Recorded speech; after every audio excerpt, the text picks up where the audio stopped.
बिस्मिल्लाहिर्रहमानिर्रहीम।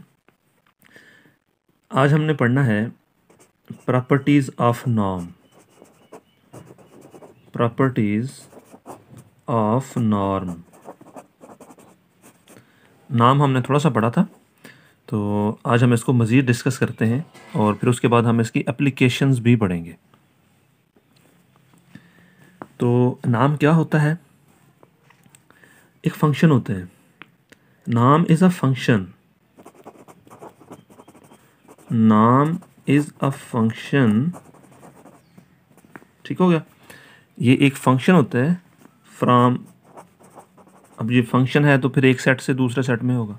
ठीक है, फंक्शन हमेशा एक सेट से दूसरे सेट के अंदर होता है, या अपने अंदर भी हो जाता है, उसी सेट से उसी सेट के अंदर भी हो जाता है फंक्शन। तो ये इस तरह का हमारे पास फंक्शन है जी, z, और इधर स्क्वायर रूट के अंदर मैंने एक नंबर लिखा है d। ठीक हो गया? इस नंबर से फंक्शन कहाँ पे है? Non negative integers. ठीक है, तो ये फंक्शन होता है और इसको हम डिफाइन कैसे करते हैं कि किसी भी नंबर का नाम a+b, और इस फॉर्म के अगर अंदर लिखा होगा नंबर हमारा इस तरह का, तो उसका नाम हम कैसे लिखते हैं? इस तरह से a+b²d, a-b²d। ठीक है, मतलब उस नंबर का कंजुगेट भी साथ लिख देते हैं। तो ये आएगा क्या? a² और -b²d। ठीक हो गया? इस तरह से आ जाएगा। तो नाम को हम ऐसे डिफाइन करते हैं। नाम का मतलब, जब हम नाम की बात कर रहे होते हैं तो इसका मतलब कि उस नंबर को उसके कंजुगेट से मल्टीप्लाई कर देंगे तो ये नाम हो जाएगा। सही हो गया? ये तो हमने फंक्शन जो डिफाइन किया, ये तो आ गया वो। तो आगे इसकी प्रॉपर्टीज़ हैं, 4 प्रॉपर्टीज़। नाम की कितनी प्रॉपर्टीज़ होती हैं? 4 प्रॉपर्टीज़। नाम की 4 प्रॉपर्टीज़ होती हैं। कौन कौन सी? कि नाम of x is equal to 0। कब? If and only if x is equal to 0। किसी नंबर का नाम 0 तब होगा अगर वो नंबर बजाते खुद 0 हो, अदरवाइज कभी भी 0 नहीं होगा। नाम of x Y is equal to नाम ऑफ x और नॉर्म ऑफ y। ये दूसरी प्रॉपर्टी होगी कि अगर दो नंबर्स हैं तो उनको हमने मल्टीप्लाई करके लिखा हुआ है, फिर उसका नाम लिया हुआ है, ये बराबर होगा अगर आप दोनों का अलग-अलग नाम लेके उनको मल्टीप्लाई कर दें। ठीक है, ये प्रॉपर्टी नंबर 2। प्रॉपर्टी नंबर 3 सही। किसी भी x का नाम, किसी भी नंबर x का नाम 1 होगा कब? If and only if x is a unit. ठीक हो गया? जब x यूनिट होगा तो उसका नाम 1 होगा। और चौथी और सबसे इम्पॉर्टेंट, कि अगर नाम ऑफ x इज़ प्राइम, अगर हमने एक नंबर का नाम किया और वो प्राइम नंबर आ गया, ठीक है, तो फिर इसका मतलब क्या बना? This implies x is irreducible. Irreducible in z d। ठीक हो गया? ऐसे। ठीक है, अगर किसी भी नंबर का नाम हम करें और वो एक प्राइम नंबर के इक्वल आ जाए तो इसका मतलब क्या बनेगा? कि वो इररेड्यूसिबल होगा। सही है? तो ये बड़ा सिंपल तरीका है कि किसी भी चीज़ के नंबर की चेक करना है हमने, ये इररेड्यूसिबल है या नहीं है। तो चेक कर लें, अगर उसका नाम जो है वो एक प्राइम नंबर आ रहा है तो फिर वो इररेड्यूसिबल होगा। तो ये तो थी नाम्स की प्रॉपर्टीज़। अब हमने इसकी एप्लीकेशन करनी है, इनसे रिलेटेड हमने क्वेश्चंस करने। तो चलिए अब हम क्वेश्चन करते हैं। ये क्वेश्चन है जी, क्वेश्चन नंबर 14, और पेज मेरे पास है जी 341। इसके ऊपर क्वेश्चन नंबर 14 है मेरे पास कि शो दैट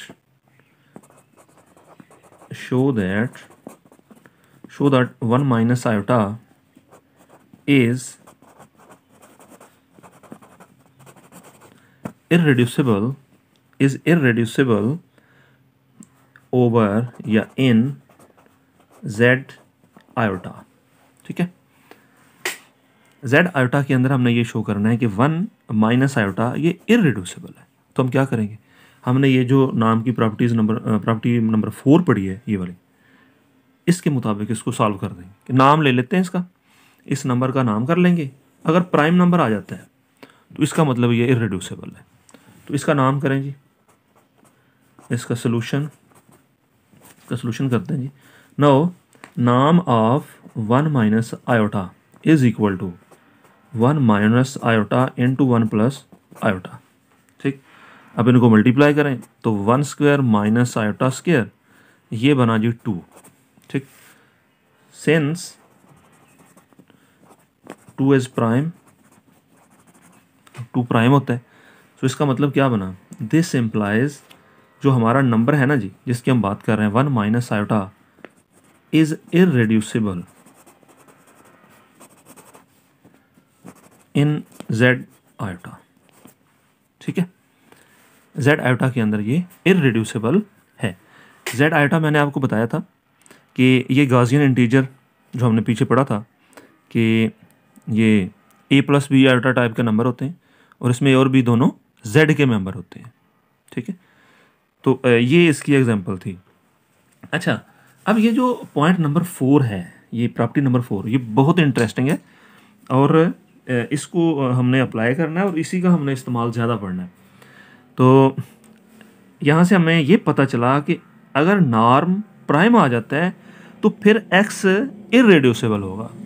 ठीक, किसी नंबर का नॉर्म अगर प्राइम आ जाता है तो फिर वो हमारा इरेड्यूसिबल होगा।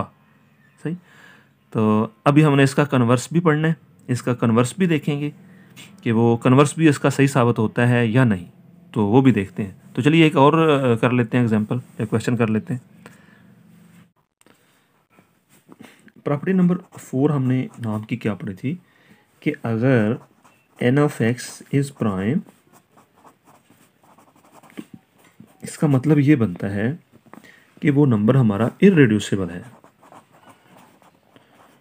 इरेड्यूसिबिलिटी। ठीक है, अब हमने ये शो करना है कि इसका कन्वर्स सही नहीं है, इसका कन्वर्स इज नॉट ट्रू।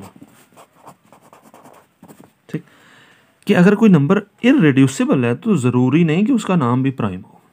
ठीक है, if a number is irreducible, ठीक, then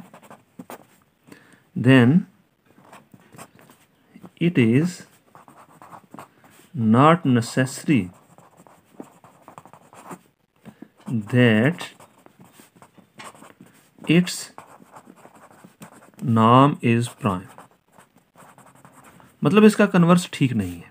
सही, अब इसको हम एक क्वेश्चन से करेंगे। क्वेश्चन नंबर 18 पे आ जाएं आप, इसी एक्सरसाइज का क्वेश्चन नंबर 18। ठीक, क्वेश्चन नंबर 18 में हमें क्या पूछा जा रहा है कि प्रूव दैट 7 इज इरेड्यूसिबल। ठीक है, in z square root 6 even though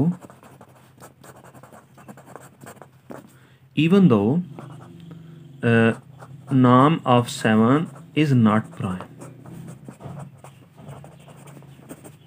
ठीक है, वो कहता है कि 7 है हमारा, 7 को आप साबित करेंगे ये इरेड्यूसिबल है, तो नॉर्म इसका प्राइम नहीं आता लेकिन फिर भी ये है इरेड्यूसिबल। तो कैसे, मतलब ऊपर वाली स्टेटमेंट्स का कन्वर्स हमने प्रूव करना है। देखिए, नाम ऑफ 7, नाम ऑफ 7, तो कैसे हम नाम निकालते हैं, नंबर और उसका कॉन्जुगेट, 7 का कॉन्जुगेट भी 7 ही होता है, तो ये आ गया 49। ठीक, इसका हमने नाम किया है 49 आ गया, विच इज़ नॉट प्राइम। 49 तो प्राइम नहीं होता, विच इज़ नॉट प्राइम। ठीक, हमने शो क्या करना है कि अगर नाम प्राइम ना आए तो नंबर फिर भी इरेड्यूसिबल हो जाता है। अब ये हमने साबित करना है। Now we show that 7 is irreducible. Now we show that 7 is irreducible. अब इसको शो करते हैं। इसका उल्ट सपोज कर लेते हैं। Suppose on contrary that 7 is reducible. मैं कहता हूं कि 7 रिड्यूसिबल है। अगर ये रिड्यूसिबल है तो फिर इसको मैं दो नंबर्स के मल्टीप्लिकेशन की फॉर्म में लिख पाऊंगा। अगर ये रिड्यूसिबल है तो फिर मैं इसको x ज़रब y की फॉर्म में लिख सकता हूँ। ठीक है, तो मैंने लिख लिया। जिनमें से कोई भी यूनिट नहीं है, where x y are non units. ठीक है, इनमें से कोई भी यूनिट नहीं है, तो मैं कहता हूं कि 7 मेरा रिड्यूसिबल नंबर। मैंने उसका उल्ट ले लिया है कि ये रिड्यूसिबल है। अगर ये रिड्यूसिबल है तो मैं फिर इसको दो नंबर्स की फॉर्म में लिख सकता हूँ। ज़रब दे के मैंने लिख लिया। मैं लेट कर लेता हूँ कि x मेरा नंबर है इस तरह का, a प्लस बी और स्क्वायर रूट 6। बिकॉज हमने नंबर तो यहाँ से लिए, z इधर से हमने नंबर लिए हुए हैं, नंबर मैंने इधर से पिक किए हैं, z स्क्वायर रूट 6। तो इसमें से मैंने ये एक नंबर ले लिया अपना x। मैं कहता हूँ x मेरा इस टाइप का नंबर है। ठीक हो गया। अब फिर x अगर इस टाइप का है तो नाम ऑफ x क्या आएगा मेरा? नाम ऑफ x मेरा आ जाएगा जी, इसका नाम करेंगे तो क्या आएगा? a प्लस इस तरह से और a माइनस बी और स्क्वायर रूट 6। अब ये नाम बनेगा जी a square minus 6b square, ये बनेगा। ठीक, इज इक्वल टू नाम ऑफ x।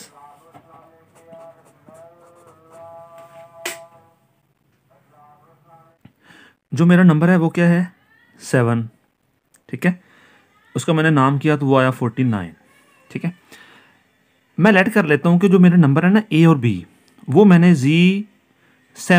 z मॉडुलो 7 से लिए हैं कि जहाँ पर भी 7 या 7 से बड़ा नंबर आता है मैं डिवाइड करता हूँ। ठीक है, 7 पे डिवाइड करता हूँ, जो बाकी बचेगा मैंने वो लिखना है। ठीक, तो यहाँ मैंने नाम x की जगह 49 लगाया। अब 49 क्या है? नंबर मैंने कहाँ से लिए? z मॉड 7 से। ठीक, मतलब जहाँ पर भी 7 से बड़ा नंबर आएगा मैं 7 पे डिवाइड करूँगा, जो बाकी बचेगा वो लिखूँगा।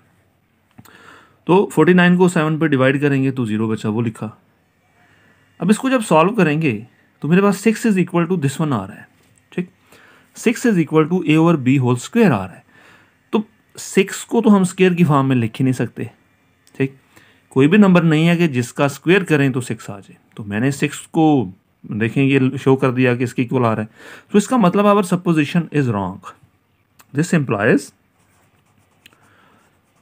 जो हमने सपोज किया ना जी, वो सही नहीं है। जो हमने सपोज किया वो सही नहीं है। सो 7 इज इररेड्यूसिबल। ठीक हो गया। सो 7 हमारा जो है वो इररेड्यूसिबल है। तो ये था आज का लेक्चर। उसमें हमने प्रॉपर्टी नंबर 4 की है और प्रॉपर्टी नंबर 4 का हमने कन्वर्स देखा है जो कि ट्रू नहीं है। अल्लाह हाफिज़।